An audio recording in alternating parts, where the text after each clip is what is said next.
World bank ने कंगाली की दहलीज पर खड़े पाकिस्तान को बहुत बड़ा झटका दिया है।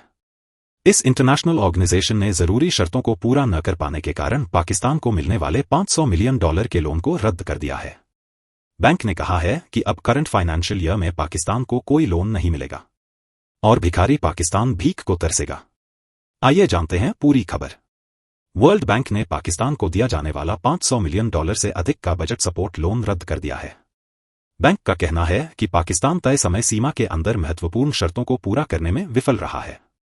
एक्सप्रेस ट्रिब्यून के अनुसार आवश्यक शर्तों में चीन पाकिस्तान इकोनॉमिक कॉरिडोर के संबंध में परचेसिंग पावर और डेट रिस्ट्रक्चरिंग को रिवाइज करना शामिल था। वाशिंगटन स्थित इस इंटरनेशनल ऑर्गेनाइजेशन ने यह भी घोषणा की कि वह चालू वित्त वर्ष के दौरान पाकिस्तान को कोई नया बजट एड को अप्रूव नहीं करेगा।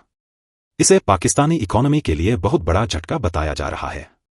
वर्ल्ड बैंक के प्रवक्ता ने कहा, करंट फाइनेंशियल ईयर के लिए कोई बजट एड की योजना नहीं है जो जून 2025 में समाप्त होगा। इस फाइनेंशियल ईयर के लिए IMF ने $2.5 बिलियन के एक्सटर्नल फाइनेंसिंग गैप को आइडेंटिफाई किया है, जिसे नए लोन्स के माध्यम से एडर्स करने की आवश्यकता होगी। वर्ल्ड बैंक WB एक इंटरनेशनल फाइनेंशियल ऑर्गेनाइजेशन है जिसे ब्रिटेन वुड्स ऑर्गेनाइजेशन, जो न्यू हैम्पशायर USA में है, जुलाई के 1 से 22, 1944 के बीच में इंटरनेशनल मॉनेटरी फंड के साथ मिलकर बनाया गया था। वर्ल्ड बैंक में 189 सदस्य देश है जो ऑर्गेनाइजेशन में फाइनेंसिंग द्वारा फंड्स एलोकेशन करते हैं। पेस कार्यक्रम क्या है? पाकिस्तान के सरकारी सूत्रों ने खुलासा किया है कि वर्ल्ड बैंक ने चीप और क्लीन एनर्जी कार्यक्रम पेस 2 के तहत पाकिस्तान को दिए जाने वाले $500 से $600 मिलियन के लोन को रद्द कर दिया है।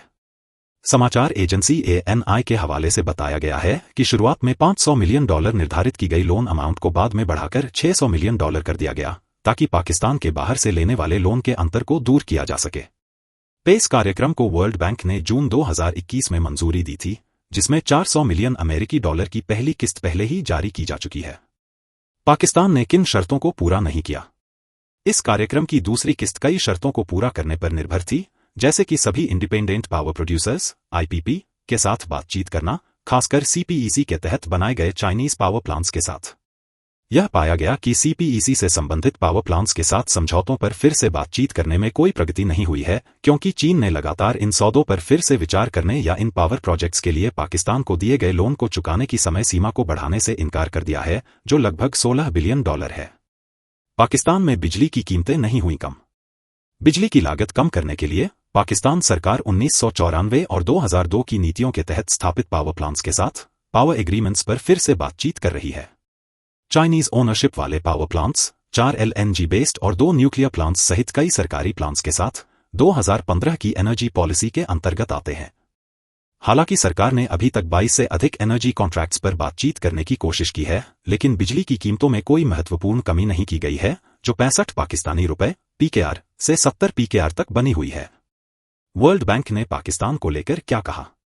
वर्ल्ड बैंक के एक प्रवक्ता ने पुष्टि की कि पाकिस्तान के एनर्जी सेक्टर में अपेक्षित से धीमी प्रगति के कारण सुधार के लिए हमारी रणनीति में बदलाव आया है। प्रवक्ता ने आगे बताया कि वो लेंडर पेस इनिशिएटिव के माध्यम से पावर सेक्टर के सुधारों का समर्थन कर रहा है। हालांकि धीमी प्रगति के कारण वर्ल्ड बैंक को अपनी लोन देने की स्ट्रैटेजी में बदलाव करना पड़ा, फिर भी वर्ल्ड बैंक ने कम लागत वाली हाइड्रो पावर प्रोजेक्ट्स को सीधे फाइनेंस करके अपना समर्थन जारी रखा है, जिसमें दासू हाइड्रो पावर प्रोजेक्ट के लिए अतिरिक्त $1 बिलियन शामिल है। बॉटम लाइन ये है कि वर्ल्ड बैंक ने भिखारी पाकिस्तान को भीख देने से मना कर दिया।